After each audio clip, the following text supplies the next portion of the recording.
Whenever the laws of any state are broken, a duly authorized organization swings into action. It may be called the state police, state troopers, militia, the rangers, or the highway patrol.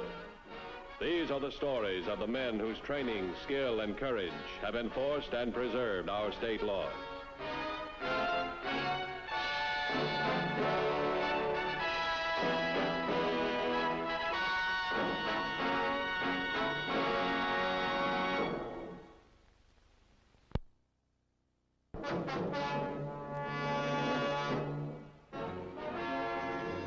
Police agencies are constantly vigilant, always on the alert for the predictable type of crime.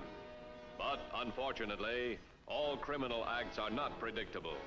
And often the most commonplace incidents, things you may see every day in the street, can have the most unusual significance. These people, disguised as guards for the Superior Armored Car Service and using a duplicate truck, move quickly and efficiently in stealing $29,000. Such was the case in a routine weekly armored truck money pickup at a large supermarket.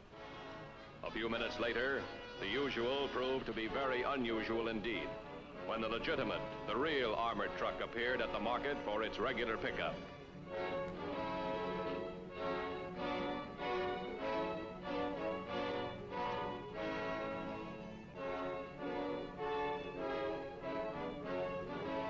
Within moments, it was discovered that a robbery had taken place, and in the smoothest manner possible. The highway patrol was immediately notified. Okay, Mr. Gregory, that's enough information to start with. We'll be in touch.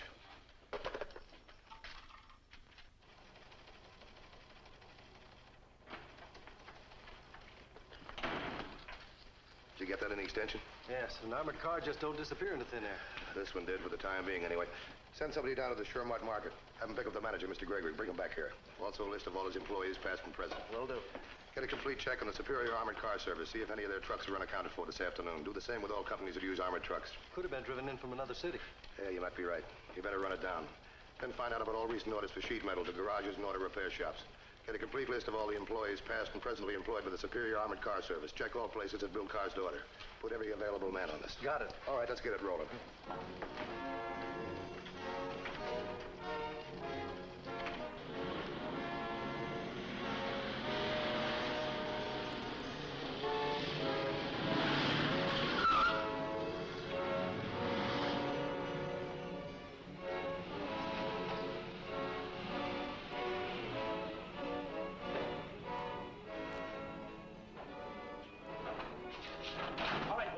Doors and fast.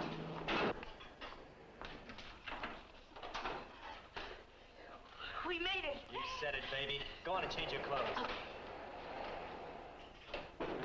Went like clockwork. I'll handle the money, Walt. Get the uniforms, will you? Look, you act like I had nothing to do with this. I had to keep my shop closed and locked for 2 weeks while I phonied this panel up to look like the real armored truck. Okay, so you're the mechanic. Get going. All right. I was just thinking about making the split now, huh? Well, I don't see anything so terrible about it. I must have told you 100 times when most guys run into trouble. They make a plan and then don't stick with it. The cops can't get you unless you got a record. In our case, they haven't got any because we never pulled a job before. We planned not to touch this money for 6 months, didn't we? Sure, but... And that's the way it's going to be with you at this auto shop of yours for the next 6 months. Business as usual. Understood. Come on, Kay, let's get started. Now, Walt, remember, burn those uniforms. Strip the phony windows and stuff off this truck and paint it as fast as you can. It'll all be taken care of. Walt, don't come around the stand. Let's go, baby.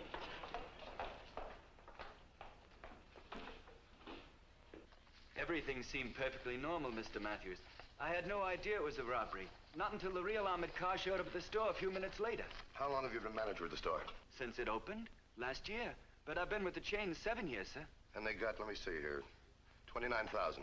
Yes, sir. When they came in, did they show you the proper identification? Well, to be honest, they showed it, but I didn't really check it. I didn't question them. There's been other guards in the past.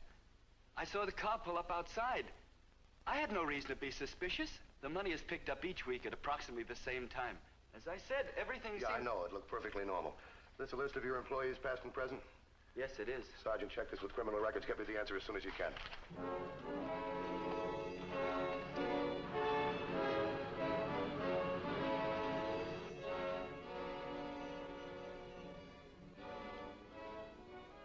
Art, please, put it away.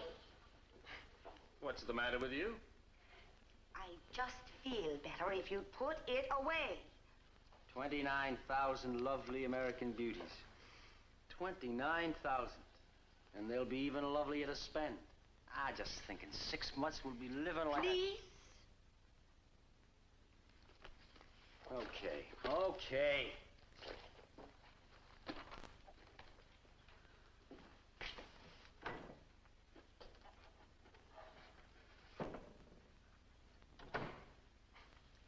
Better? Only we didn't have to keep it here. Okay. So I'll deposit it in a bank. It's not every week we get a windfall like this, baby. I know, Art. But I've got a feeling things will never be the same again. You bet they won't. We'll never have to scrounge around to make ends meet. You won't be wearing last year's dresses. We'll be somebodies, you and me. A lady and a gentleman, not hash slingers. People will be waiting on us instead of our waiting on them. You said you wanted that, didn't you? Well, didn't you? Yes, Art. That's what I wanted. Only now you're excited like I said, that's all. It'll be okay. Come on, let's open up, hmm?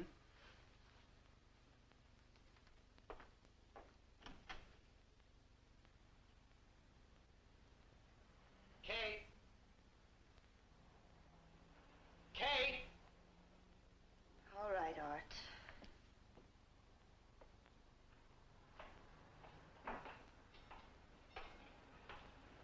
A perfect day, Kay. At a perfect spot. We shouldn't be here right across the street. It's too close. We can keep up with what's going on here. They'll never suspect us right across the street. Unless all of a sudden we should pull out.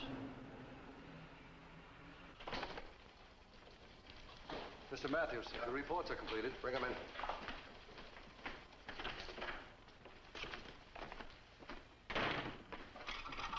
The criminal records check on his employees was negative. And the other reports? All superior trucks and those of other companies operating in this area were accounted for, but there is something. What? This is a report on recent orders of sheet metal. This one here is particularly interesting. Oh, Burns Auto Shop, 1863 Elm Place, operated by Walter E. Burns. Order placed 7 weeks ago. And this is a report on specialists in custom-built cars. This name here underlined. Burns Auto Shop. Report on mechanics past and presently employed by the Superior Armored Car Service. It pops up there again. Walter E. Burns, chief mechanic from 48 to 53, rated one of the best. Well, that makes 3 out of 3. Looks like they might have built their own. Could be, but that's doing it the hard way. Let's see what happens with Burns when we ask him a few questions.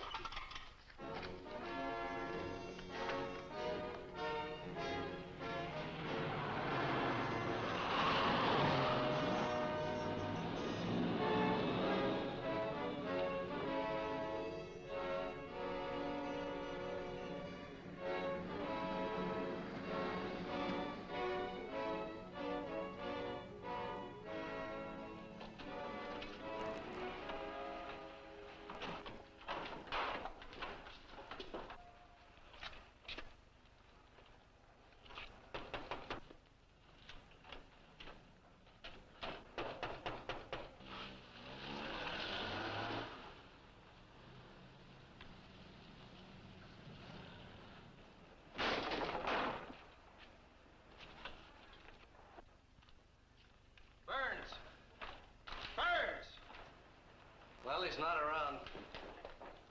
The truck. Yeah, this. Sheet metal and glass. That's the truck they used, all right. They did a good job, too. Check around here. See if you can find his home address, then send a patrol car out there right away. I'll wait here.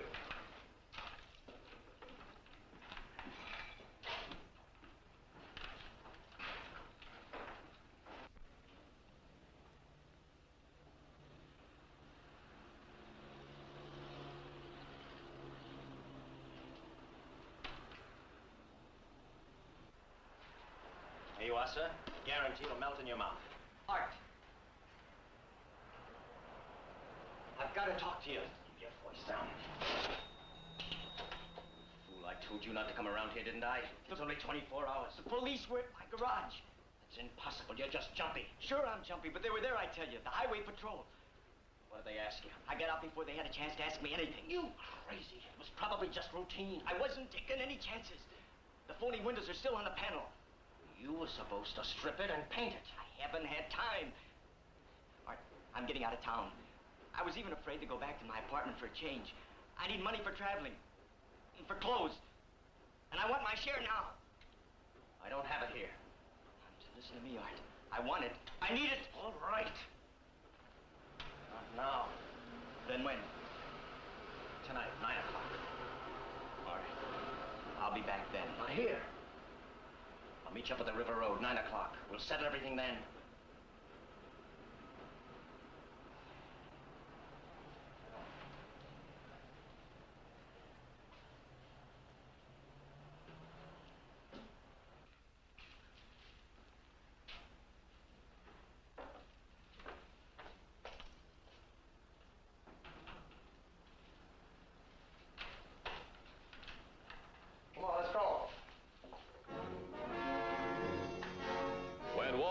Failed to return to his garage or his home, an APB pickup order was radioed to all local points.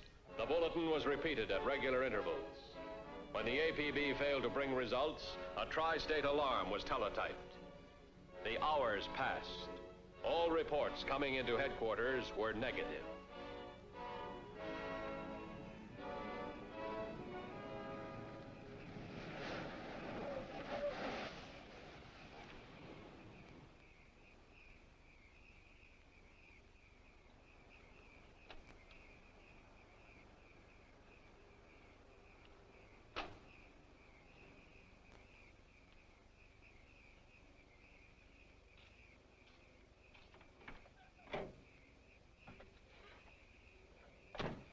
I thought you'd never get here. It's just 9. Such a perfect plan. Say, Walt, I wonder how the cops ever got to your place. How do I know? Did you bring the money? I gotta go. That's what we're here for, Walt. A final settlement. The money's in the car, huh? No, Walt. Come on, quit kidding. Who's kidding? Now look, guard!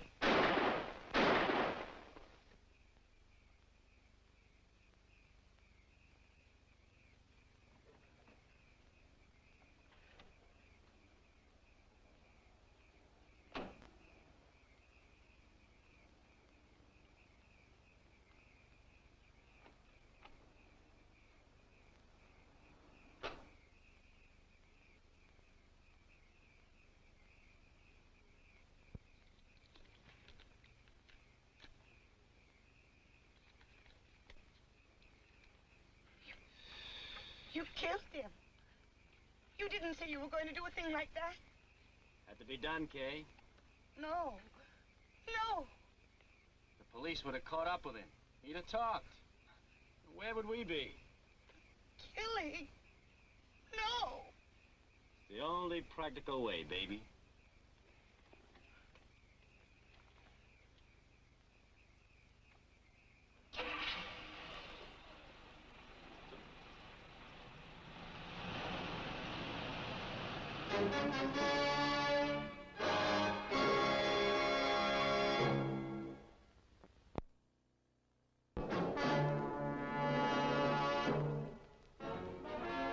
The search for Walter Burns continued, but no results were forthcoming.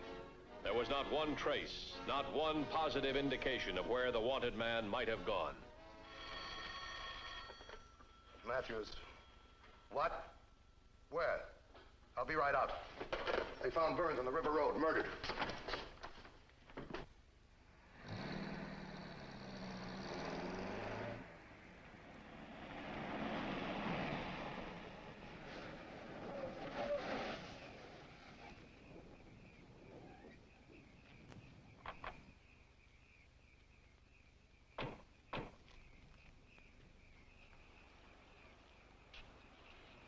What'd the medical examiner say?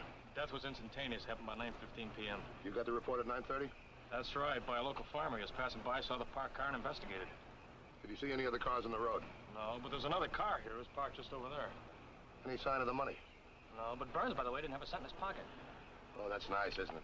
$29,000 robbery, not a cent in his pocket. He gets paid off by being murdered.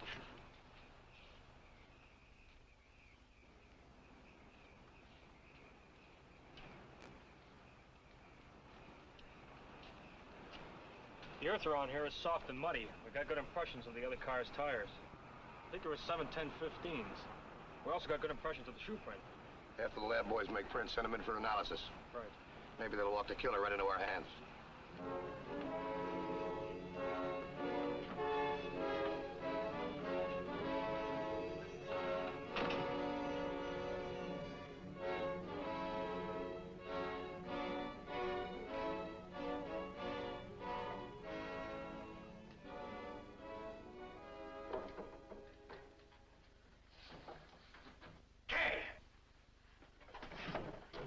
You were asleep. What were you going to do with that briefcase? Tell me. What were you going to do with it? Tell me! I wanted to burn it. You what? Destroy it. I thought it might change things. Undo what's been done. Bring us back to where we were before all this started. We were happy then. I'm happy now. Not happy. Different. A murderer. This is the way things are going to stay. And don't you ever get such thoughts again. Kay! Don't try anything foolish. You understand?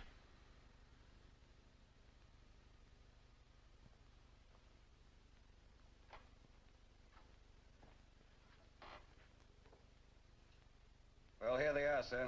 All set and analyzed. All right, what's the rundown? Shoe size 8D.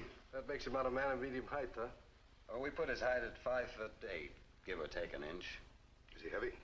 No, sir, not over 140. All right, go on. They were inexpensive shoes. I'd say about a year old. Outside leather is showing the grain, and perforation marks are spread wide. And notice this. The sole seems to be pretty thin right there. Either sloppy in appearance, or can't afford to keep his shoes in shape. Judging from the low quality, I'd pick the latter. Well, I'm surprised that you lab boys can't come up with the name and the phone number. We could if you'd written it on his heel. Okay, I'm stopped. We're not. Now look at this, Mr. Matthews. Let me see. Heel's worn down on the inside. Well, notice the arches on both shoes. Frankly, I don't see anything special. Well, we did. These prints were made by a pair of shoes with specially built-in arches. Cheap ones, but specially built in, just the same. We couldn't ask much more from one set of prints, could we? Except the name and the phone number. Check all the shoe stores in the area that sell shoes with specially built-in arch supports. Get on it right away. Right.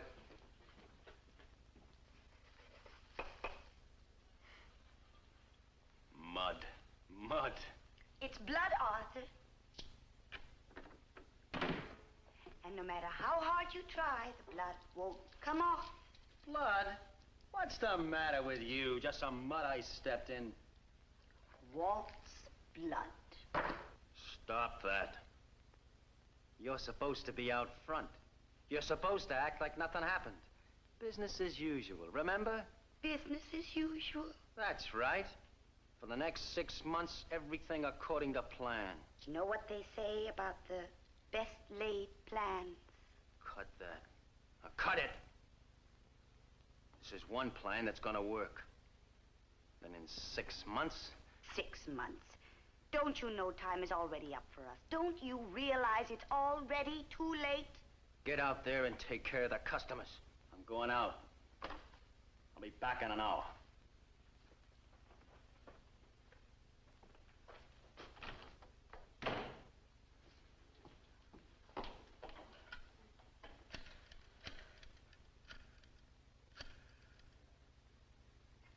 Number of the railroad station, please. Information booth. Yes, regarding time of trains leaving the city. Thank you.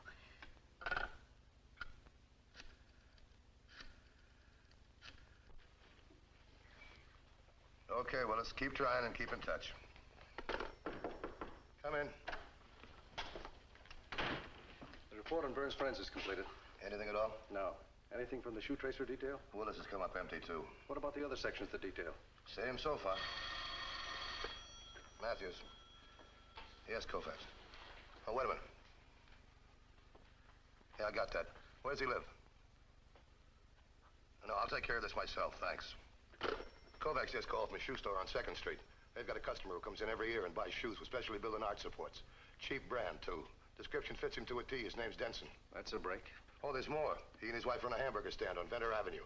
They live in an apartment directly in back of it, right across from the market that was robbed. Let's go.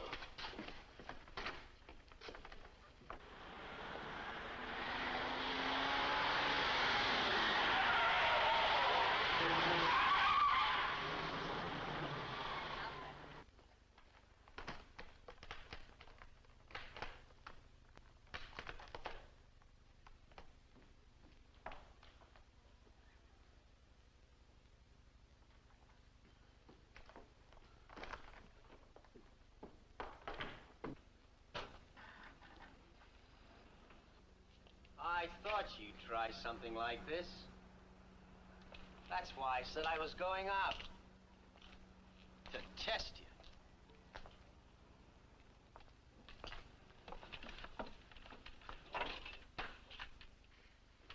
Art, Where were you going? I didn't know it. I just had to get away. With the money? No, Art. All that acting crazy. Just so you could pull a stunt like this. I didn't want the money, believe me. It's still in the briefcase in the cabinet. Well, see for yourself. It's still there.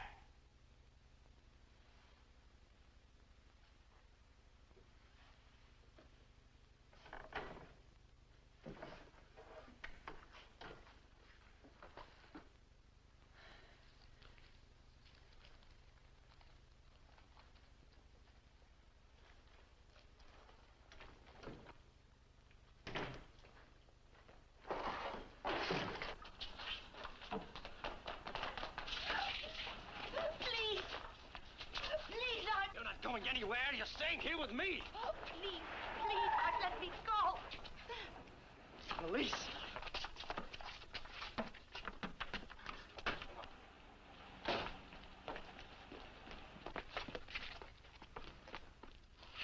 All right, come out, Denson. All exits are covered. Do what he says, Art. It's best this way. Do what he says, huh? You think I went through all this for nothing? The money's no good to you now. Please, Art, listen to me just this once. Come out, Denson, with your hands above your head. Come on out, Denson, or we'll come in after you. Art, it's your only chance. All right. All right. I'm coming out.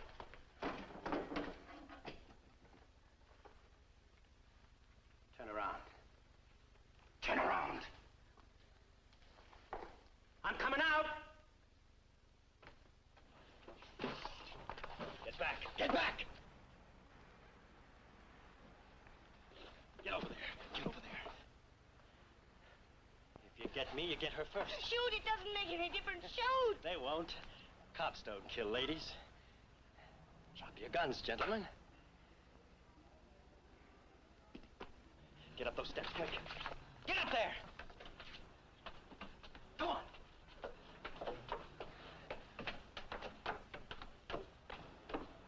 Over there.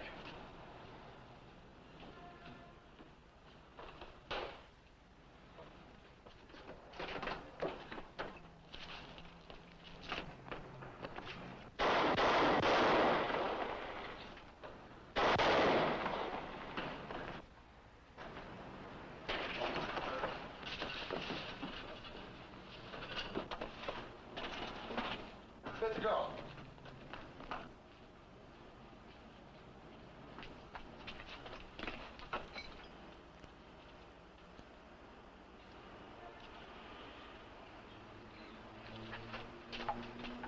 That was his wife. She's all right. I'll call the ambulance. All the time. It's just across the street.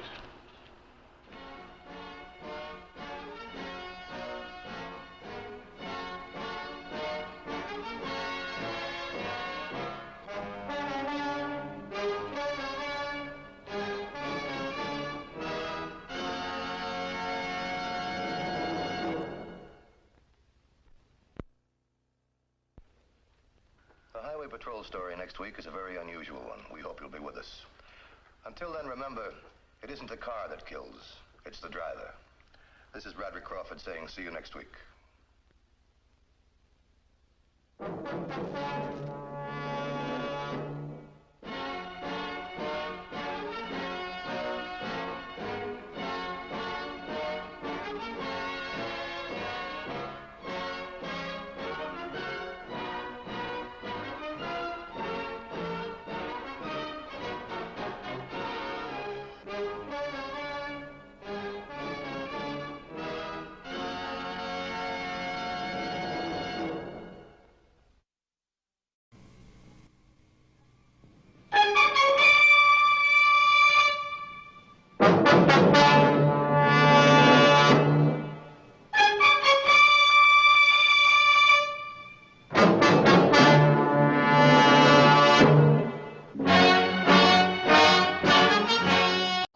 Whenever the laws of any state are broken, a duly authorized organization swings into action. It may be called the state police, state militia, the Rangers, or the Highway Patrol. These are the stories of the men whose training, skill, and courage have enforced and preserved our state laws.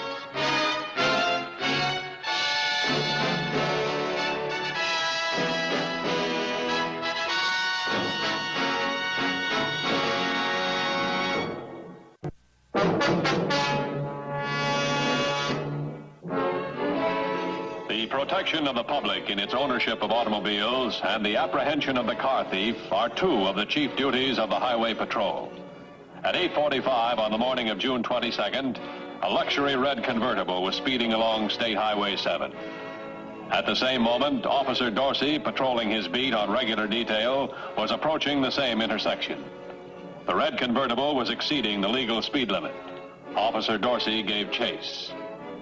Patrolman Dorsey automatically noted the last three numbers of the fleeing car's license plate. A glance at the list of cars recently reported stolen showed 666 to be a wanted car. 2117 headquarters. Headquarters to 2117. Go ahead. I'm northbound on Highway 7 in pursuit of red convertible. License number on hot sheet FZU666.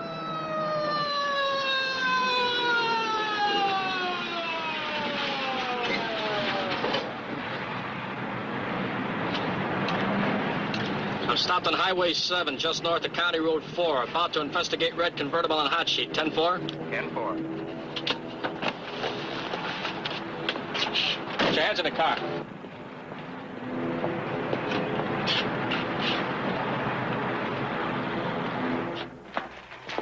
They're bringing in that hot red convertible. I've asked for a rundown on the suspect. Ramo, Joe Ramo. Dorsey's bringing him up now. Well, maybe this is going to be the break in the epidemic. $50,000 worth of stolen cars in 20 days. Take a look at this. They've done a good job. June 1st, June 8th, Danville, suburbs, 4 cars worth $15,000. Helena, 6 cars. Newburgh, 6 cars that you couldn't buy for $20,000. These guys go first cabin, nothing but the best. Sorry, Ramo. There's a car registration, his driver's license checks. Sit down. The car you're driving is registered to Mrs. William Hillier of Danville. Yesterday morning at 7 o'clock was reported stolen. Do you want to make a statement? Yeah, she's wrong. The registration says it's her car. This owner's certificate says it's my car. See her signature? See mine? She sold me the car. Like I tried to tell him. When'd you buy it? Yesterday. Where? Woodstock, upstate where I live. What are you doing so far away from home? It's a free country. Why were you speeding? I was trying the car out. How'd you pay for it? By check? Cash. Got a receipt? That's my receipt. Hey, that's... All right, it's yours. I'm going to try it out. Have the lab check this. Get me DMV records. Mrs. Matthews, got a registration here. This is William T. Hillier. Engine number 71, Charles Adam, 407. Has the car been brought in yet? Yes, sir. Check the engine number against the registration. Call me back. Bye. Can't you guys get it through your head I bought this car? See that signature? Can I see you for a moment? Yeah. Think it over.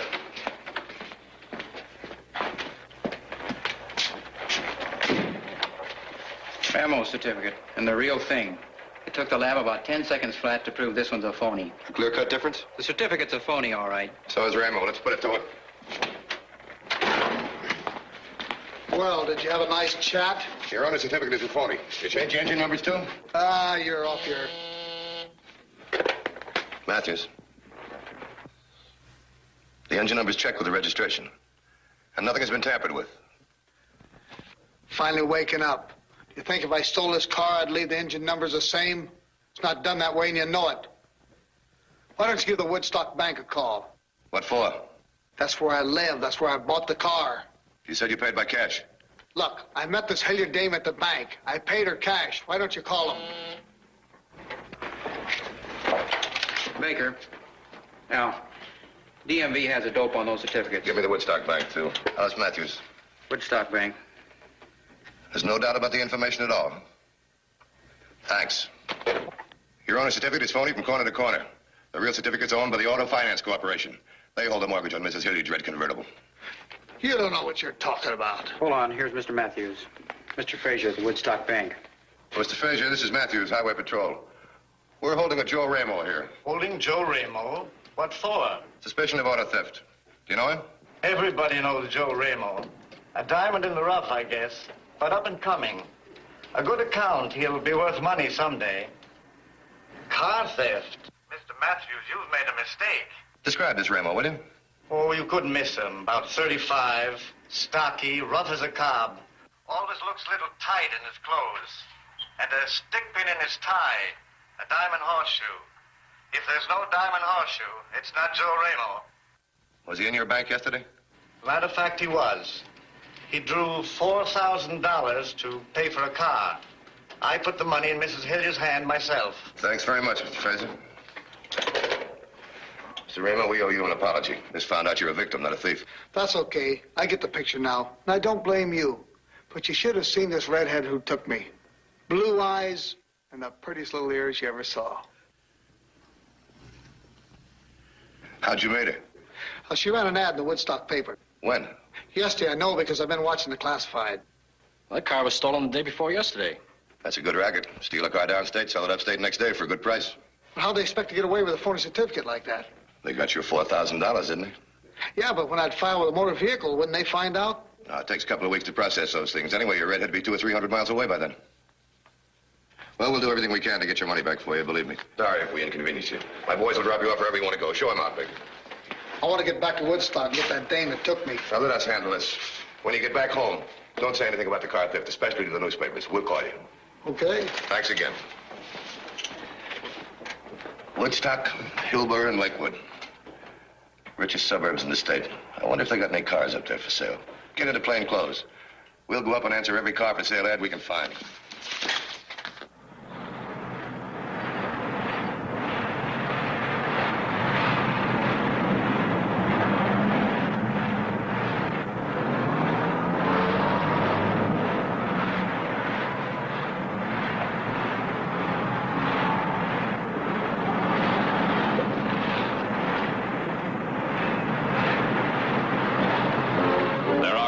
Parkers as well as careless drivers. The simplest way for the car thief to steal a vehicle is provided by the driver who leaves the keys in the ignition.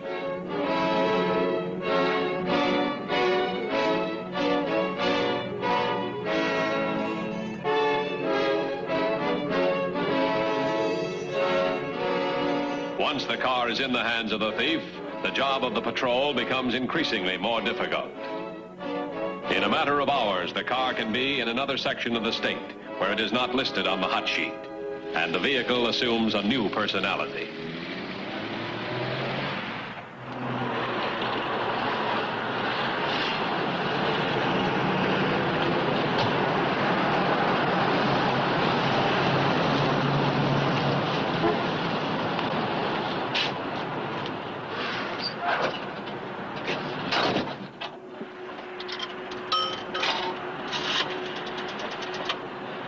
Operator, get me long distance.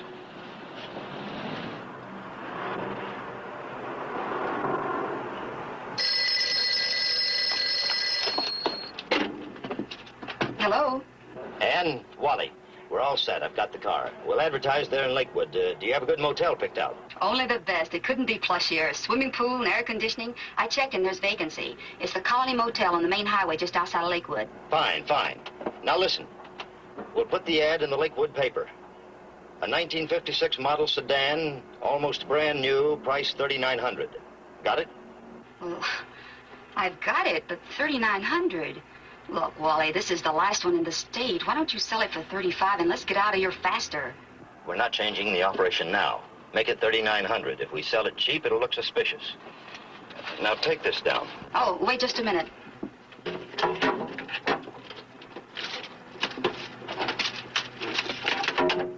Okay.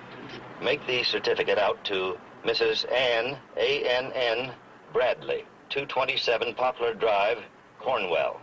The license number is HEW766. The engine number 9D881. Got it? 9D881. Got it. It's 12:30 now. I'll meet you at Terminal Park at 2 by the lake. You know where it is? Yeah, that should give me time.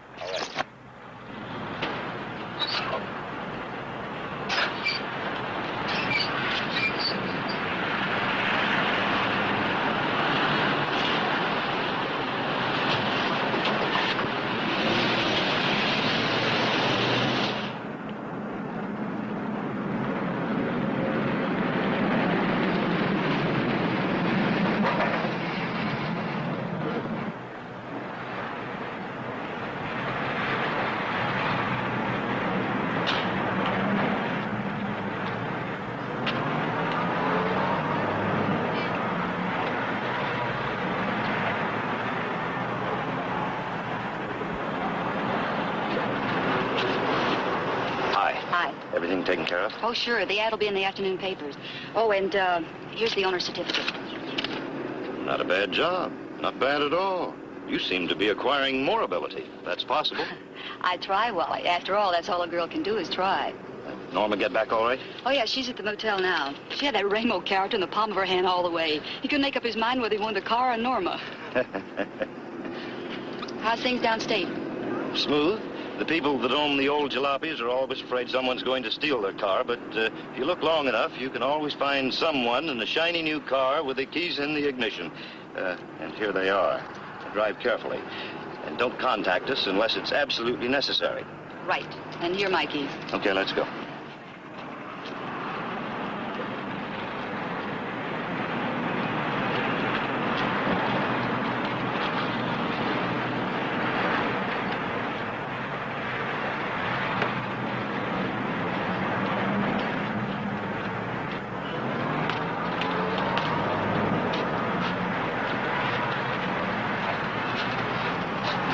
Is that it? Yeah, A nice-looking car. Shouldn't be too hard to sell. it won't be. My bag's in the car.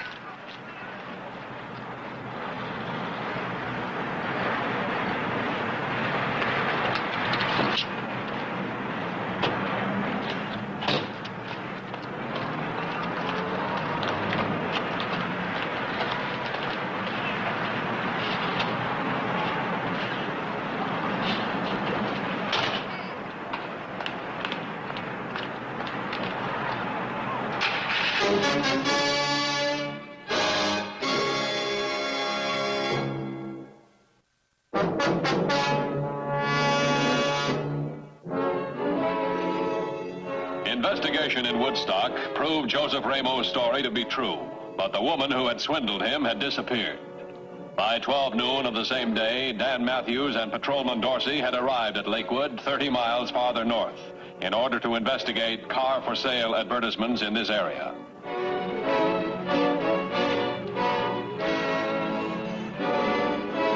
I could be there in about 15 minutes if that's convenient. Fine, thanks very much. Don't you get anything? Answer 3 in Hillsborough and 4 in Greenlawn, under Buffet. I've got one sounds interesting. Mrs. Ann Bradley, Colony Motel, Lakewood. License number HEW766. Well, it's not on her hot sheet. It could have been stolen last night. She's asking $3,900. That makes it a possibility. You know, I hope she's a redhead with the prettiest pink ears that Ramo's ever seen.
I called about the car. Oh, hello. You must be Mr. Daniels. That's right. So good of you to come. My car's right out here. Would you like to see it? Yes, if you don't mind. All right.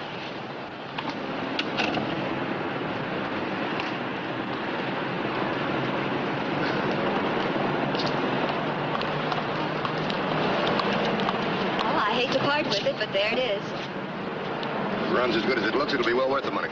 Do you live here in Lakewood, Mr. Daniels? No, California's my state. Just passing through. I'm in the copper mining business. See, I wrecked my car outside of town this morning. I'm so sorry. I'm glad you weren't hurt. Where are you staying? The Pine Tree Motel. You would have to understand one thing, Mr. Daniels. I'm from downstate, and your home is a long way from here.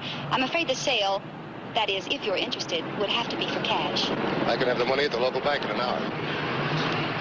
I assume the speedometer hasn't been set back. Of course not.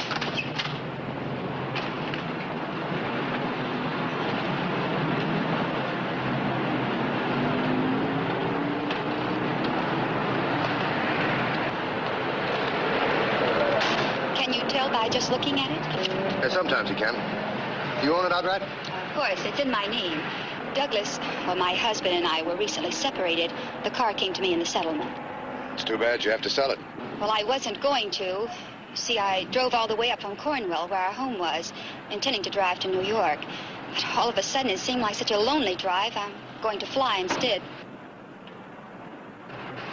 Oh, I'm sorry, Mr. Daniels. I'll take it off your hands. I'll have the local bank wire my bank and the money will be there. You have the owner's certificate, of course. Yes. Shall I meet you at the Lakewood Bank? How about 2 o'clock? Thank you very much, Mr. Daniels. Right, Lakewood Bank at 2.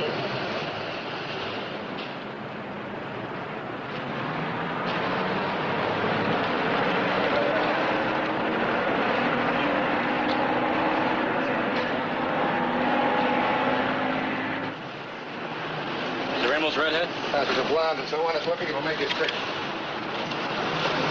2150 to headquarters. Go ahead, 2150. Check registration. Mrs. Ann Bradley, address 227 Poplar Drive, Cornwall. Engine number 9 David 8881. License HEW 766. 10-4? 10-4. She's honest looking. When she's passing phony certificates, that's the kind of a dame they'd use. I'm going to make a phone call to Cornwall. See if there's a Douglas Bradley there. He's supposed to be her husband.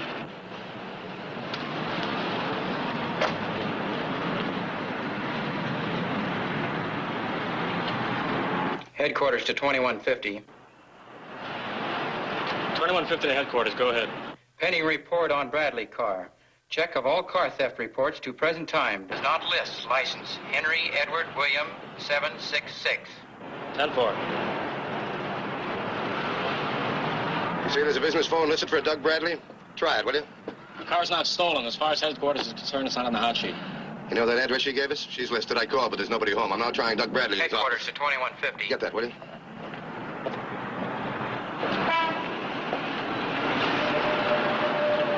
$21.50 to headquarters. Go ahead. Partial report on Bradley car shows Ann Bradley, 227 Poplar Drive, Cornwall, is registered owner. Car is owned outright by her. 10-4. Mr. Douglas Bradley, please. This is Matthews, Highway Patrol. Say he's in a meeting? See if you can get him out. This is very, very important. Thank you. Starting to get worse and worse. There's a Doug Bradley, too. Bad news from Baker, too. The car's registered in her name. She owns it outright. The engine number checked? He didn't get the dope on it yet. Thanks. I'll hold on. Headquarters to 2150.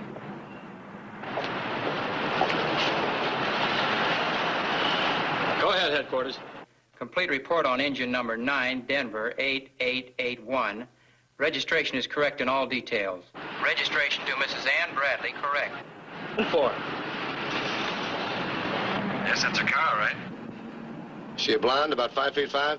That's right. Well, you recently separated. Separated? What are you talking about? You mean you're not legally separated and she's not driving or flying to New York? Listen, my wife's in the Cornwall hospital with a fractured leg. As of about 5 minutes ago, we were separated by a distance of 5 miles and nothing else. Well, Mr. Bradley, the only reason I called is to tell you your wife's car has been stolen. We have a lead on it. We'll call you back. Thanks very much. We hit it. Jackpot. We pick her up? No. She'll lead us to the rest of her playmates. I'm going to meet her at the bank at 2 o'clock. You stake out here, room 25.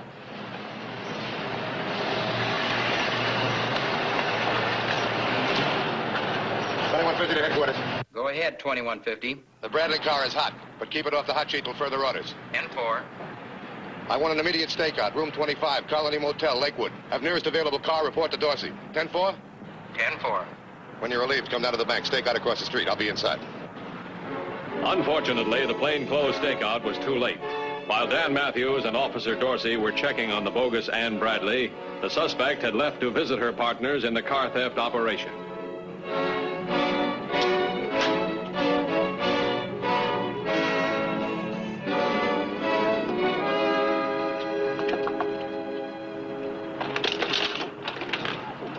What's up? I told you not to drive around unless you absolutely had to.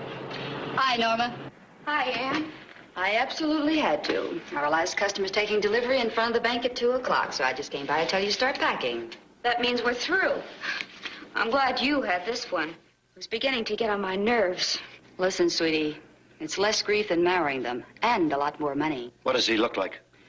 Well, he's, heavy, strong-looking, square face, dark suit, gray hat, between 40 and 50. His name is Daniels. He's in Copper, California.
Mr. Matthews. She must have caught on. Never mind.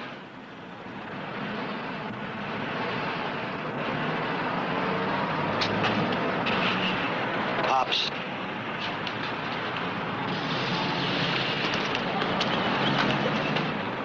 Lock that alley!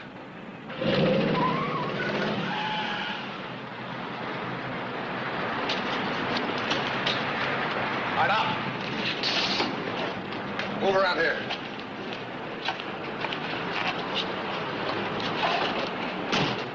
almost a perfect operation. I never carry a gun. Thanks, Mrs. Bradley, for bringing your friend along. The redhead with the pretty pink ears. All right, move out.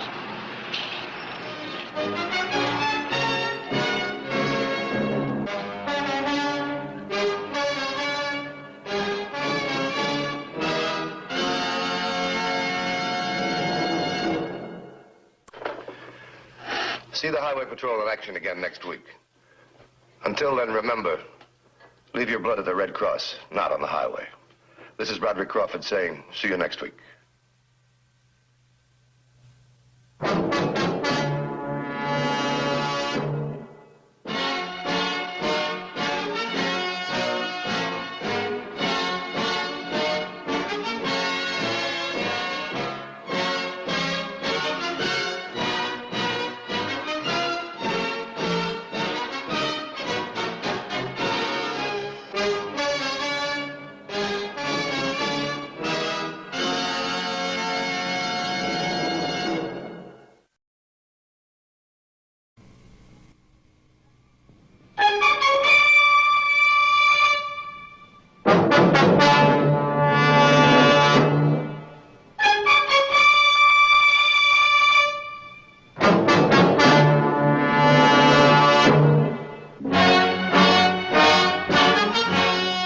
Whenever the laws of any state are broken, a duly authorized organization swings into action. It may be called the state police, state troopers, militia, the rangers, or the highway patrol. These are the stories of the men whose training, skill, and courage have enforced and preserved our state laws.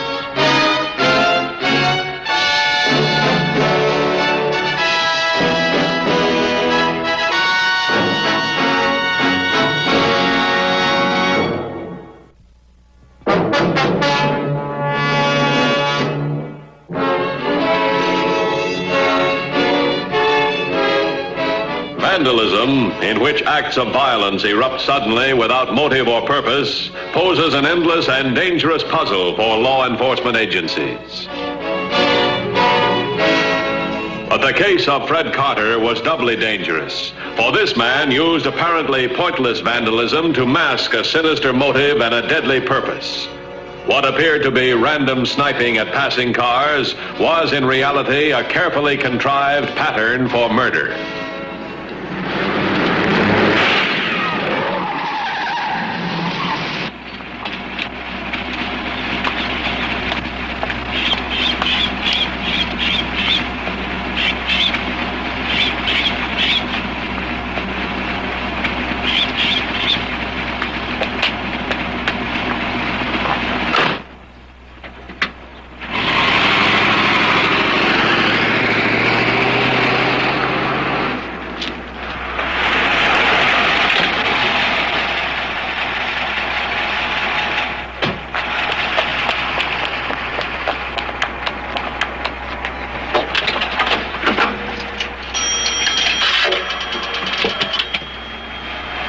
Highway Patrol, please.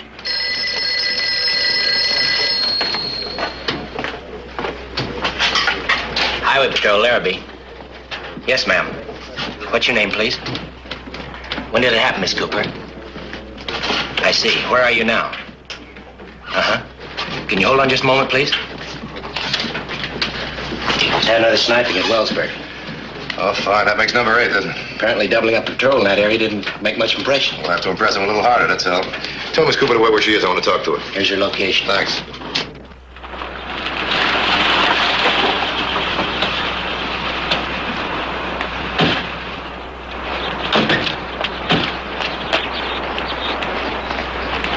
Yes, this is the spot.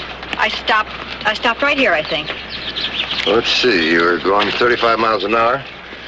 It takes 78 feet to stop. Another second to apply the brakes, that's another 38 feet.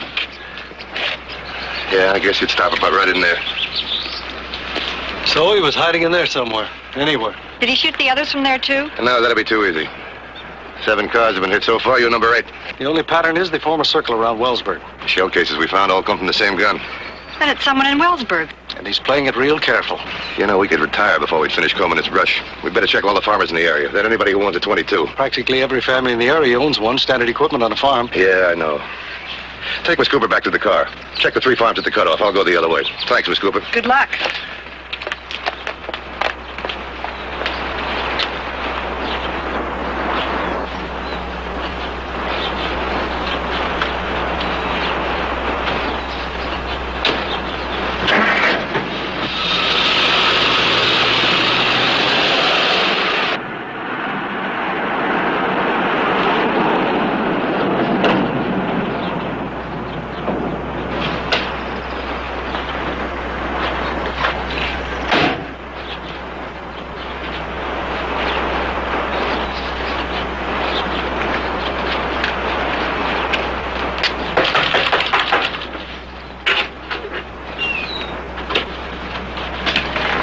Dunlap? Matthews, Highway Patrol. May I come in? Sure.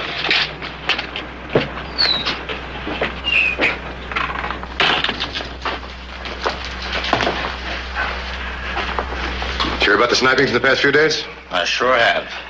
One of them happened near your place. See anybody with a rifle? No, I didn't. But I thought it might be the same lad we caught shooting the insulators off our telephone poles last year. Who was that? Well, I dropped in on his parents last evening, and the boy couldn't have been the same one. So I'd rather not mention his name. No use making trouble. Why don't you let us run the investigation? That happens to be our job. Well, that's the way I am, Mr. Matthews. I see something going wrong, and I just have to set it right, if I can. I don't like to see anybody flaunt the law or take unfair advantage of another person. That's the way I am. Mm-hmm. Anybody live here with you? No, not since my sister died. I'm a bachelor. But if I get to the bottom of these shootings, I'll certainly let you know. Thanks.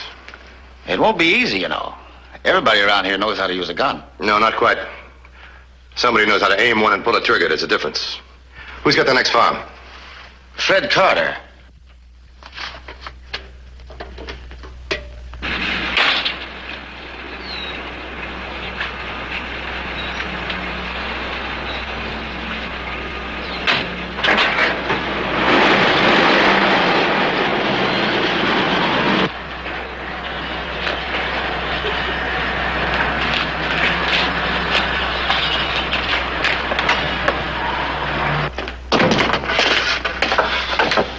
Well, Jim. Hi, Mr. Larkin. Still figuring on staying around here?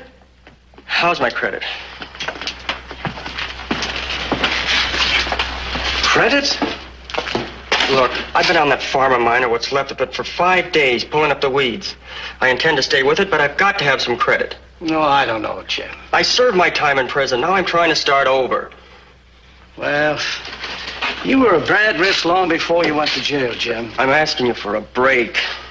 Well, you proved to me that you've learned your lesson, and maybe we can work something out. Never mind, Mr. Larkin. Wait a minute, Jim. If it's a grub steak you want, or a few potatoes, or a few beans, I'll always help you, Jim. Keep it.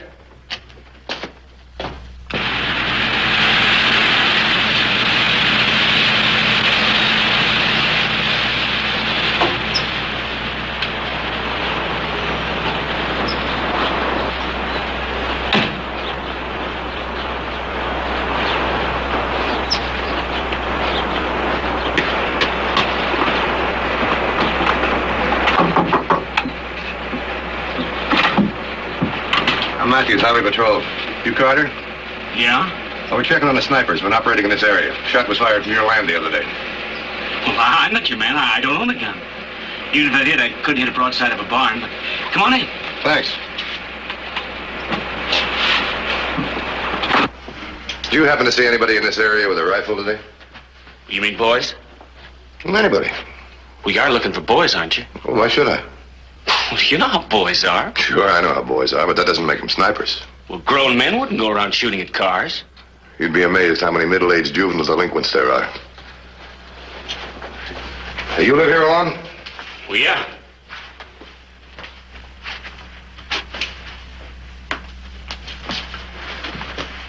Nice-looking girl. Yeah, I almost married her, but well, she changed her mind. That's too bad. See, you figuring this sniper to be a grown man kind of worries me. Yeah? My own car was hit this morning, you know. Why didn't you report it? Well, I was just on my way to town when you drove up. You want to see it? Yeah, I'd like to.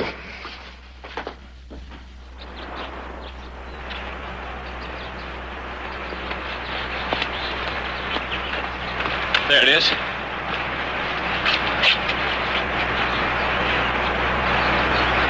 Where'd it happen? Well, about a mile or so down the road. I thought my tire had picked up a rock. Didn't know it was a bullet till I got home. Now, if you see anybody with a gun, let us know, will you? I sure will. Thanks.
Morning, Emmett. Oh, good morning, Herb. What can I do for you? Need a sack of feed. Okay. Say, your friend Purcell was in. Wanted me to extend him some credit. Can you beat that? Well, his place is awful run down. Listen, next time he comes in, if he needs help, tell him to see me. Look, Herb, you don't owe him anything. When you identified him, you were doing your duty. It isn't your fault he went to jail. It's his. I know. But, well, I'd like to see him get started right. Well, it's your funeral. Morning, Fred. Morning, Herb. Fred. Anything else, Herb? The wire mine come in yet? No, but it should be in this morning. Well, I'm going to the post office. I'll stop at the barber shop. You call me, huh? I'll be home about noon. Okay, Herb. Goodbye. How'd it go? Couldn't find out a thing, you? I don't get it. Nobody's seen anything suspicious in the past 4 days. I'll stay with it. You resume patrol.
$21.10 to $21.50. $21.10 to $21.50. $21.50 by. There's been another sniping. This time the driver's dead.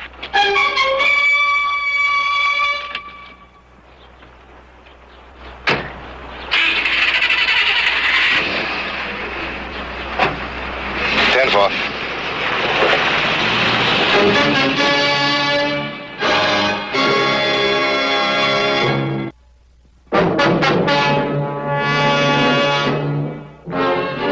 Discovery of Herbert Dunlap's body sprawled behind the wheel of his pickup truck, the vicious potential hazard inherent in the snipings had become a reality.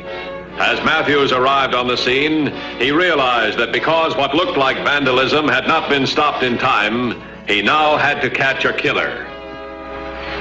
It's Dunlap, one of the farmers I talked to.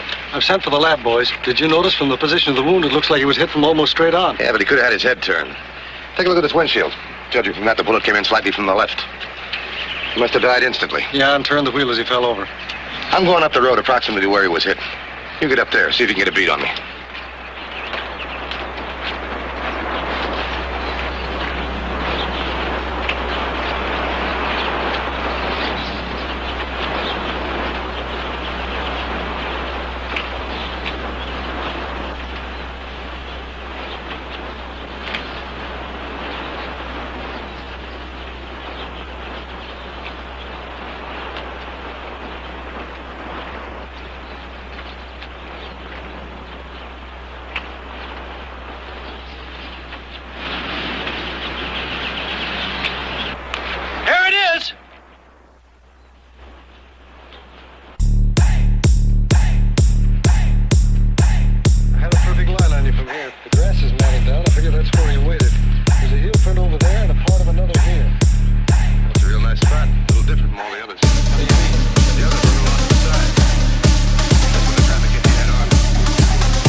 Jim Purcell about 5 days ago.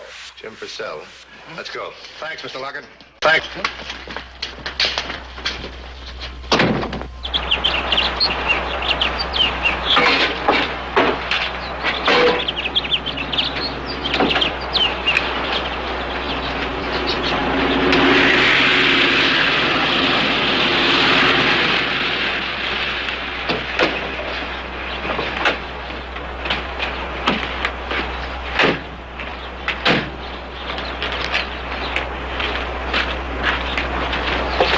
Your name, Purcell? Word got around real fast, didn't it? The black sheep's in town. Better get the cops out there. All right, come on, let's go inside.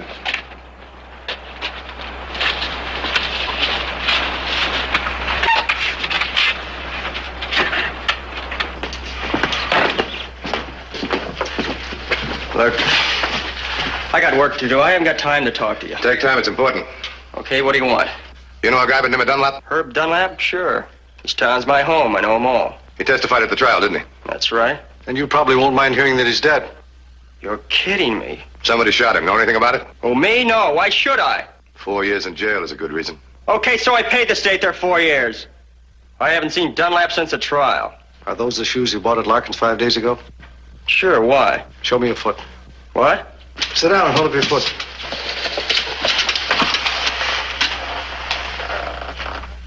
Could be close enough. Yeah. You got a .22 rifle on the place? That's all I need. Me an ex-con with a gun? Look around outside.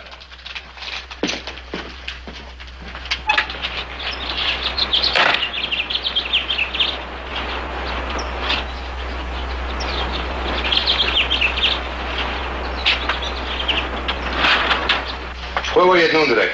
Right here. Prove it. Ah, you know I can't prove it. I never should have come back here. Every little thing that goes wrong. This is no little thing. It's murder.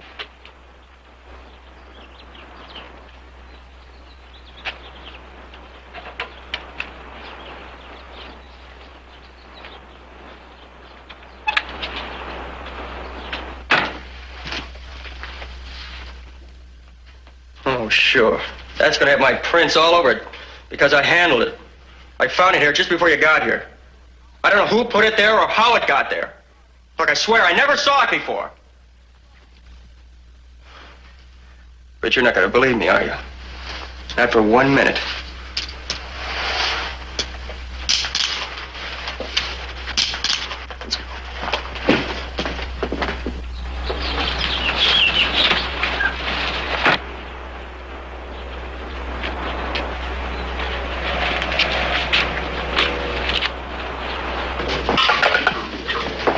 Lab just called. There's some discrepancies between the heel of Purcell's shoe and the cast of the print. Anything ballistics? Not yet. Highway Patrol, Larrabee. Not yet. Purcell's still sticking with his story. I've been down in the lab. They've been running a series of tests on that rifle. The slug that killed Dunlap wasn't fired from that gun. You sure? Positive. They've been turning slugs under that microscope for an hour. Funny thing is, that shell case we found did come from the gun. Then it was planted. That's the way I figure it. Let's take a ride. Mr. Larkin. Yes, sir. We were wrong. Yeah? Purcell didn't kill Dunlap. No, who did? We don't know. Anybody in here with Dunlap today? Why, yes. Fred Carter came in while Herb was here. Now think. Anybody else buy a pair of those work shoes lately? Well, about 4 days ago, Fred Carter did. Now, surely you don't think Fred. Why, Fred and Herb have been good neighbors for years. How'd they get along? Well, pretty well, but not so well lately since Herb's sister died. Why should that make a difference? Well, she came out from the east, and Fred started courting her, and Herb didn't think that Fred was, you know, sort of the right man. He was pretty stubborn about it, too. So she finally left, went back east, and she died about a year ago. Left quite a lot of money, too. To her brother? Yes, but is that a motive for a murder? We don't know yet. Thanks.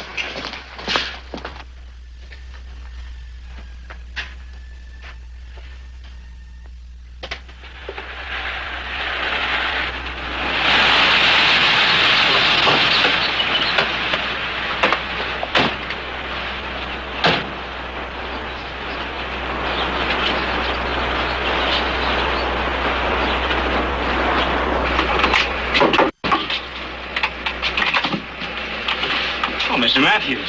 Yeah.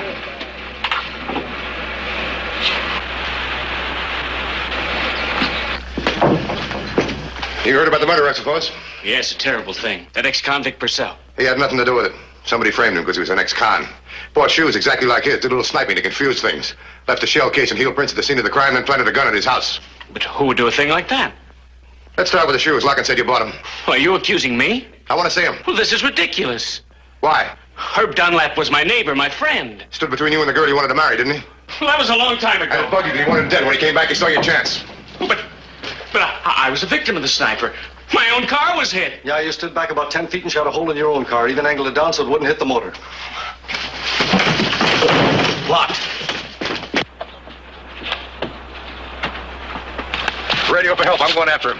Be careful. He's probably not armed. This is a foot race. Hold on, Carter. You're under arrest.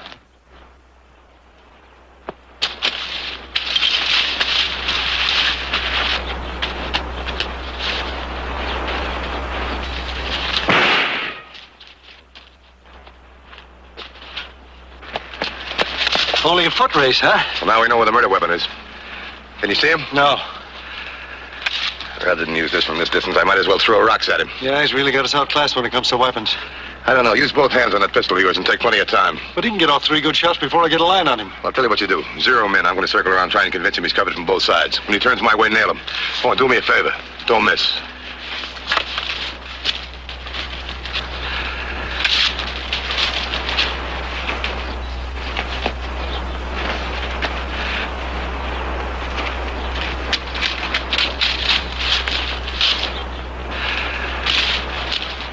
All right, Sergeant, he's behind those bricks over there.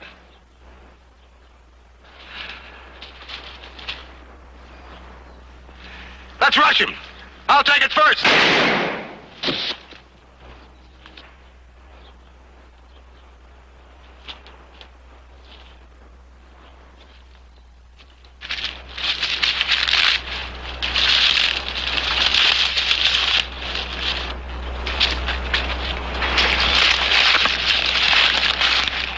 I'll get an ambulance.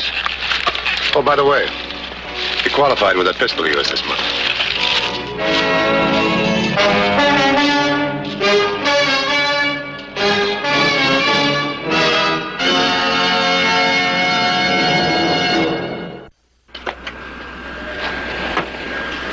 See Highway Patrol again next week. Until then, remember, it isn't what you drive, but how you drive that counts. This is Broderick Crawford saying, see you next week.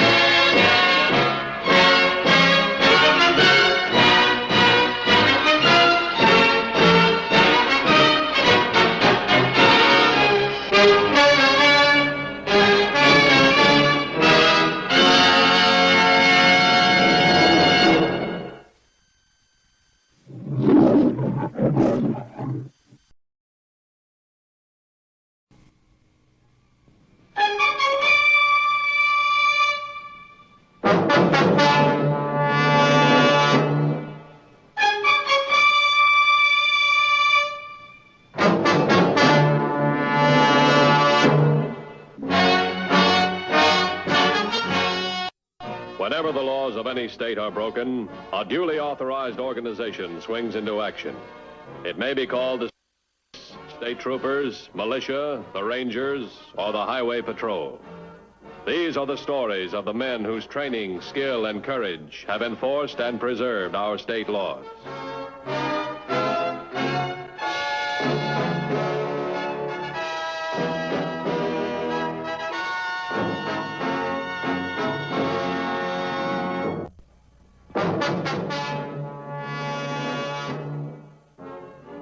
It is the job of all law enforcement agencies, and of the Highway Patrol in particular, to maintain a high standard of safety on our nation's roads. It is the obligation of conscientious citizens to exercise care in choosing and maintaining dependable, safe-driving automobiles. On the morning of May 15th, 2 young people purchased an old car, apparently the best they could afford, from a local used car dealer.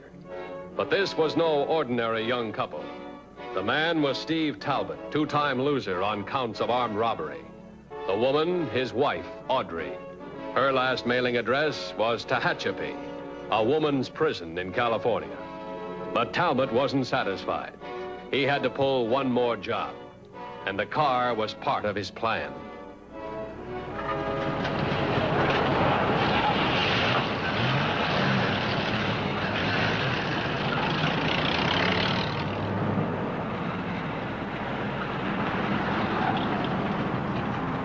The Talbots could have afforded a better car, for the suitcase clutched by Audrey Talbot contained $20,000 in cash and gems, the take from Talbot's most recent holdup. Well, the bus should be here in a few minutes. Steve, don't do it. What? Well, why push our luck? We're free and clear now. We've got money and a chance to enjoy it together. Let's both go to the airport now together. Honey, just one more job. This one's a cinch. That old jeweler is as dependable as his clocks. Nothing can go wrong. Anything can go wrong. Suppose the police should trace this car. This is a legitimate car, honey. The only thing that can happen to it's when it's found abandoned at the airport. And suppose someone sees you? That's another reason you can't go with me. It's harder to identify a man than it is a man and a woman together. But the best thing you can do is get out to the airport and make sure of our reservations.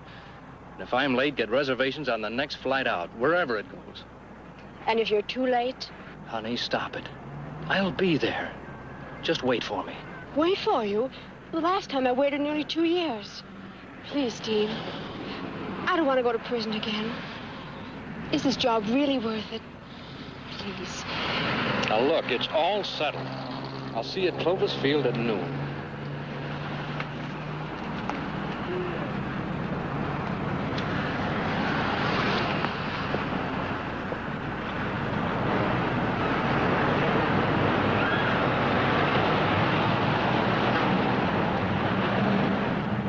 Henry Stewart was a victim of habit.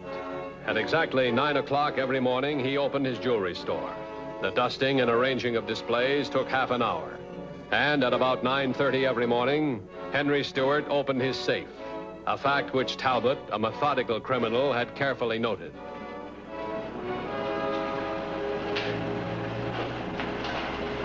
Now move, Pop, and you won't get hurt. Here, load this up. Quick, come on!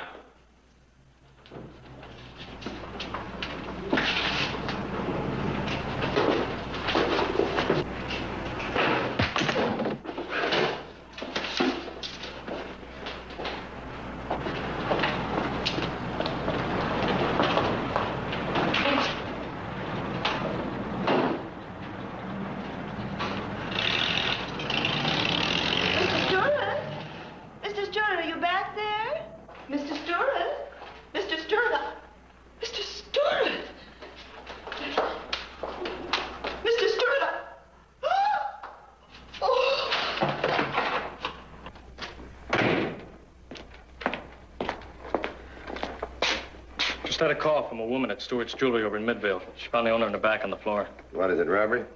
I don't know. I couldn't understand her very well. She mentioned something about a safe. She sounded pretty hysterical. Get the nearest unit over there right away. Have a lad man and photographer join him. Hurry it up. I'll meet you downstairs. Crime lab. Steve Talbot drove upstate on Highway 30, unaware that the Highway Patrol had already begun to move into action.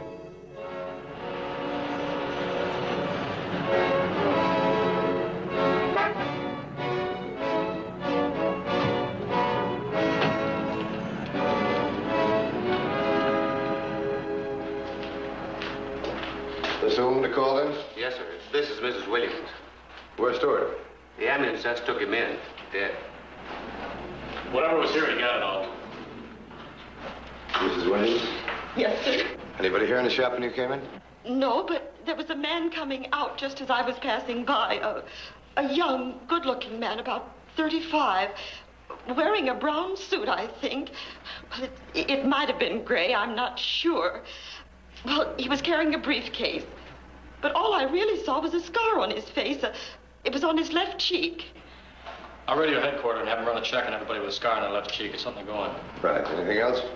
Well, he brushed right by me, almost knocked me over. He got in a car and drove away. Well, it was kind of funny, him driving away so fast, and also I thought I'd come inside and look. Then I found poor Mr. Stewart lying there. Did you happen to notice this man's car? No, I didn't. I didn't pay much attention. I mean, I didn't think there was anything really wrong. Why should anyone want to hurt poor Mr. Stewart? When there's money involved, a lot of people get hurt. Was there anyone with this man, Mrs. Williams, or waiting in the car? No, I'm sure of that. There's no report from headquarters about the description yet. But if there's any prints on that safe, we shouldn't have any trouble running down this thief. We're not looking for a thief. We're looking for a murder.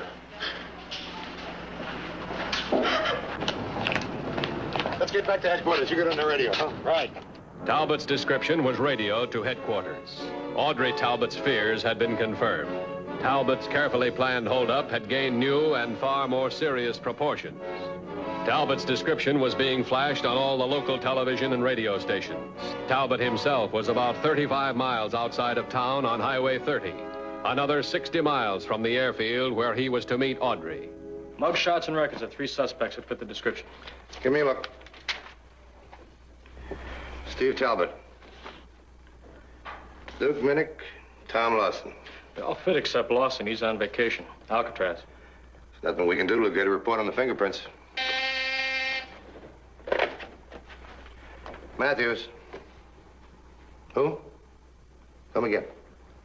A Bishop. All right, send him in. Says you know something about the Stewart case. Mr. Matthews? Yeah, that's right. My name's Bishop, Al Bishop. Best used cars in town. How are you, Mr. Bishop? Sit down, won't you? Thank you. I heard the bulletin on the radio, Mr. Matthews, about the murder. I telephoned right away, but you weren't here, so I came right down. A fella came to my place and bought a car this morning that fits that description to a T. Said his name was Richard Price. He had the scar and everything. I remember the scar because I was wondering how he got it. And they were carrying luggage, too, like they were going to take a trip. What do you mean by they? Well, he had his wife with him. Anyway, he said she was his wife. Beautiful blonde girl. Looked like a movie star, you know? Yeah, I'll bet. Would you recognize him if you saw him again? Sure, I think so. Anyway, I know I'd identify the woman. All right, forget her. Take a look at these.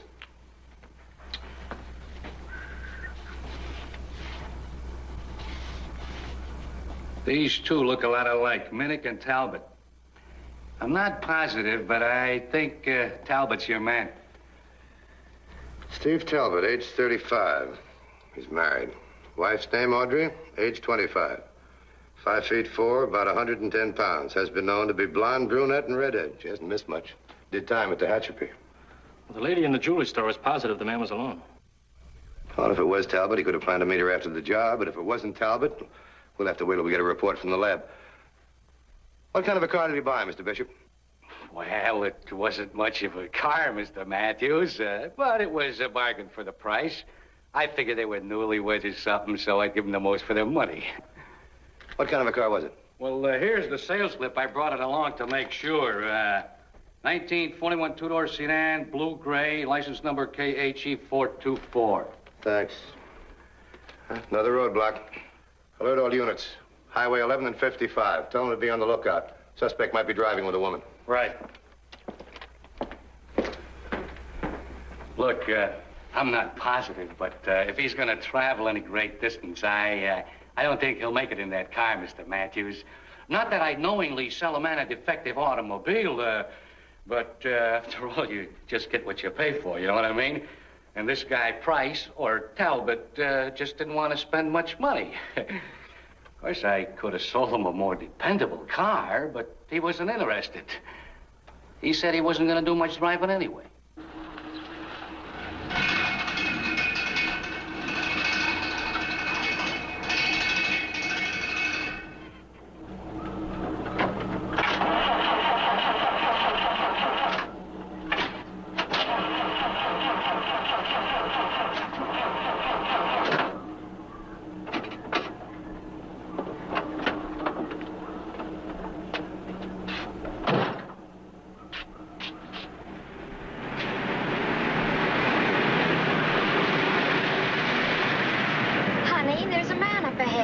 See, man.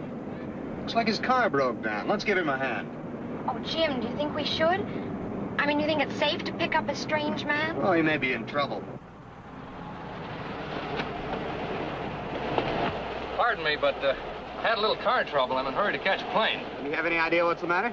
Well, no, I don't. I'm not much at mechanics. I'm a businessman myself. I'm the same way. Well, there's a garage down the highway a few miles. Hop in. Well, I'm afraid I can't wait for repairs. You see, my plane leaves Clovis Field in less than an hour. It'd take me almost that long to get there if I left now. Well, if you want to leave your car here until you get back from your trip, I can take you up to Clovis. I'm going right by. Well, thanks. I appreciate this.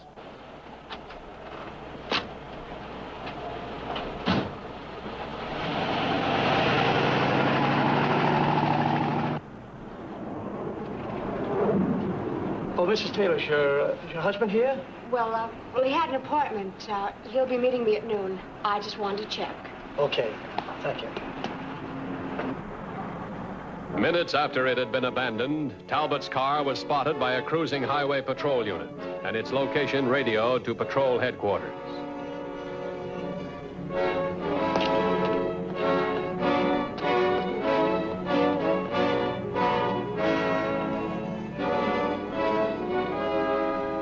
Now, the car was found right here.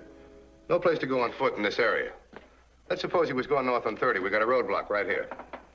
Well, if the suspect commandeered a vehicle, he should make that roadblock in about 30 minutes. If not, if he's on foot, he should be just about here.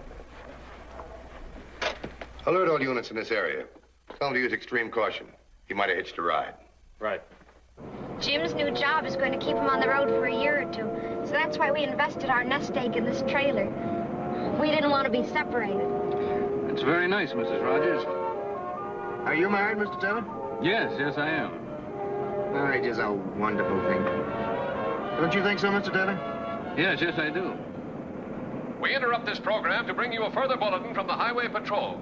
The Westbrook holdup murderer has been tentatively identified as Steve Talbot, age 35 years, 5'11", with a distinctive scar on his left cheek. Jim! The suspect is believed to be traveling north on State Highway 30. Okay, mister, pull over to the side of the road. Motorists on State Highway 30 are alerted to be on the lookout for anyone answering Talbot's description. Get out. What are you going to do? I'm going to get to Clover's Field, Mrs. Rogers. Your husband's going to see to that. If you lay a hand on her... Don't get heroic, Rogers. Please, Jim, let's do as he says. She's a smart girl. Look, we're going to be in the trailer.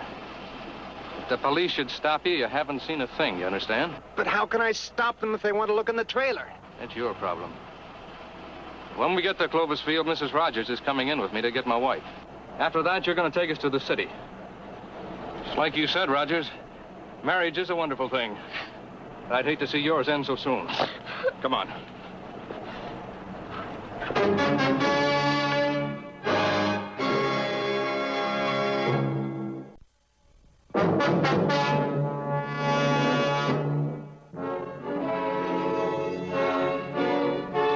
The trailer with its two hostages continued its flight to the airport, while the Highway Patrol concentrated its efforts to stop that flight.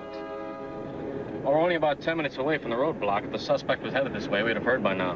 We've got to figure it's going to take him a couple of minutes to get a ride. Station to 2150. 2150 by. Crime lab reports prints on safe match those of Steve Talbot. Okay. 4 more units. Talbot's our man. 10-4?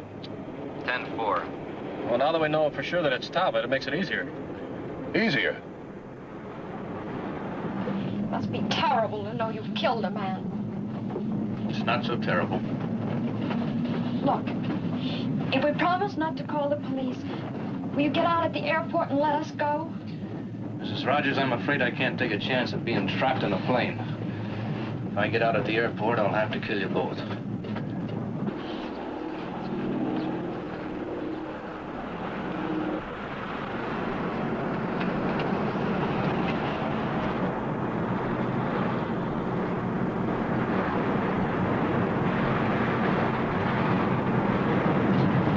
Why'd you slow him down? It's a roadblock. Quick, put on a rope. A minute. Remember, if you or your husband try any funny stuff, go on. Something wrong, officer? Just a routine check. May I see your driver's license?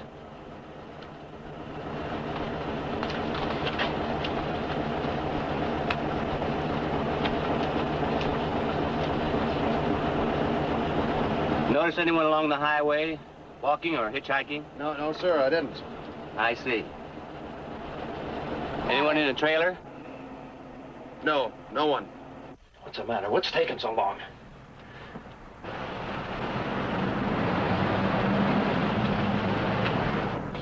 Another police car just came up.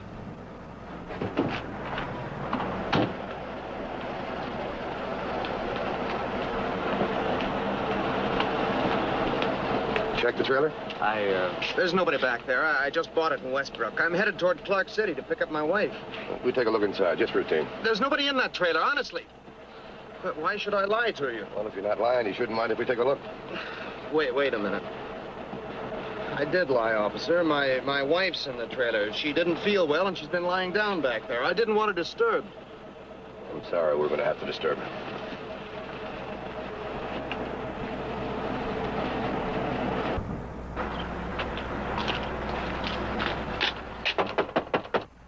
Yes?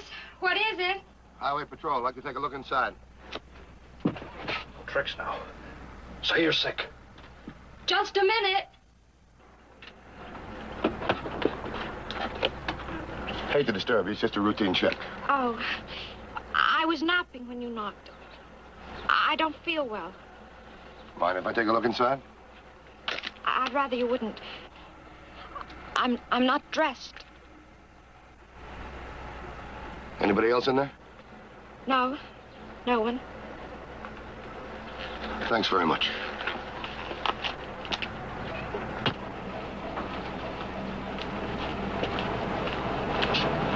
Okay, you can go now. Thanks, officer.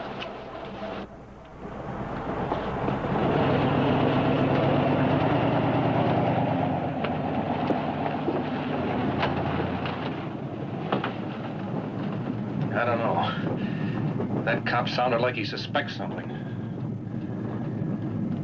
He's in there, all right. Radio Clock City. Tell him Talbot's on the way. Stop the next civilian car you see. Stay with the trailer. Don't let it out of your sight. Right. You knew he was in there and you didn't take him? Couldn't take the chance. We've got to protect the girl and get Talbot. Probably had a gun 2 feet from her head. Now, we know Talbot's going to meet his wife. He's probably going to Clark City. Wait a minute. Clovis Field. That's about 15 miles from here. It's a stop for the local airlines. Let's try it.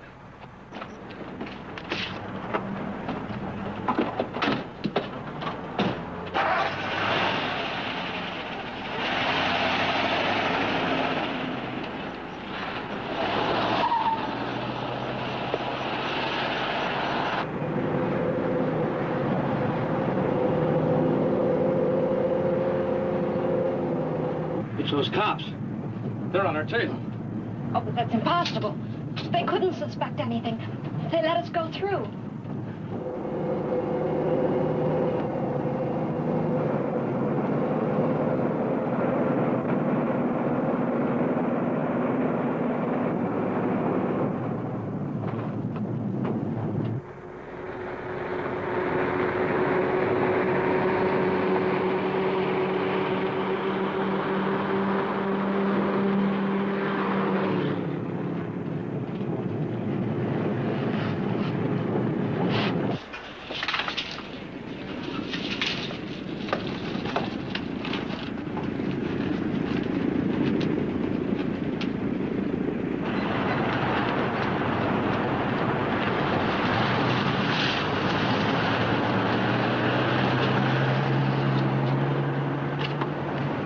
Take the car around back. I'll meet you inside.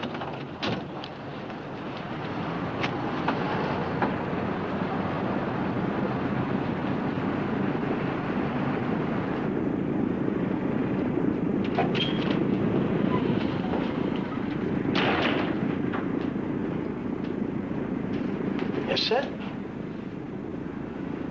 You got a flight going out of here in the next couple of hours? Yes, we have a flight leaving at 12 o'clock in about 5 minutes. That gal over there happen to be on it? Yes, that's Mrs. Taylor. She's waiting for her husband. Mrs. Taylor? Mrs. Taylor. Thanks very much. You're welcome.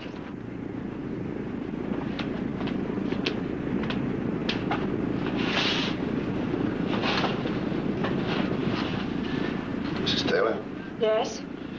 I'd like to ask you some questions. Why don't you beat it, mister, before I call a policeman? I am a policeman, Mrs. Talbot. It is Mrs. Talbot, isn't it? I don't know what you're talking about. I haven't done anything. Maybe not. Steve has. He killed somebody. You're going to meet him here in a couple of minutes, aren't you? The hunch paid off. Talbot will be here any minute. Keep an eye on her. I'll take cover outside.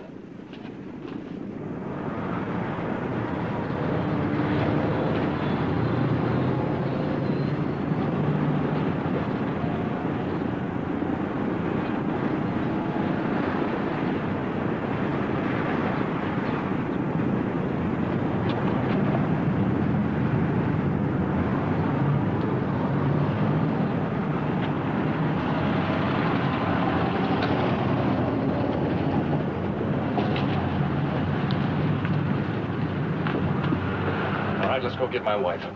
And no tricks.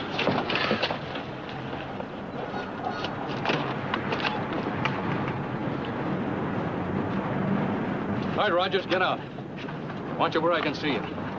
We're going in to get my wife, and then you're going to take us to the city.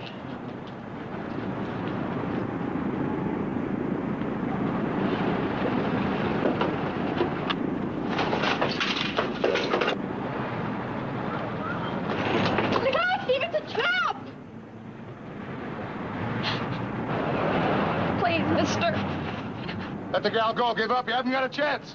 Don't come a step closer, mister. She's dead. Get out of the way.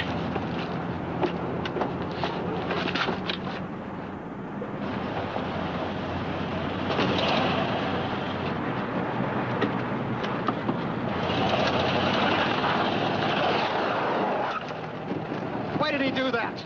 If Talbot finds out he's in there, he'll kill them both. Let's go after them. Take it easy, Mr. Rogers. Henderson, take that car and follow him, but don't get too close.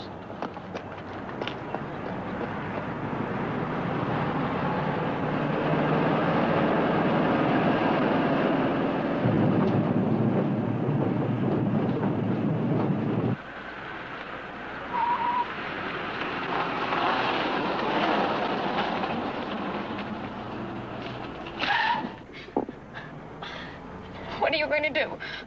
Are you letting me go? Not you, lady. Just your trailer. Dragging that thing around is like wearing a big sign. We're going to make better time without it. You just sit here and don't try anything cute.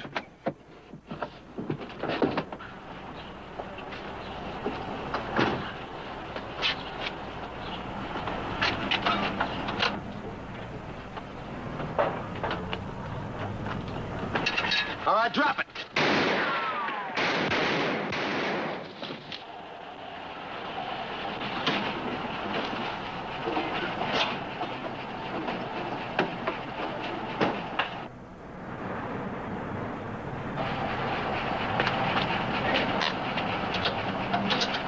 All right, you take it from here. Yes, sir.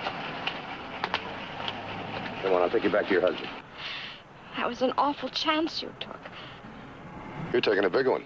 I never pulled a trailer before.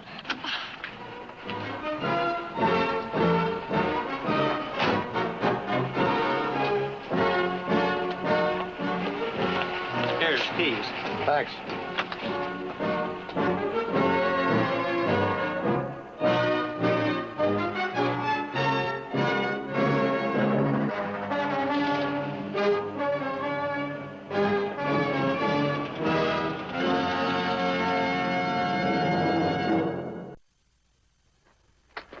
Next week's Highway Patrol story is a very unusual one. I hope you'll be with us. Until then, remember, it isn't the car that kills, it's the driver. This is Broderick Crawford saying, see you next week.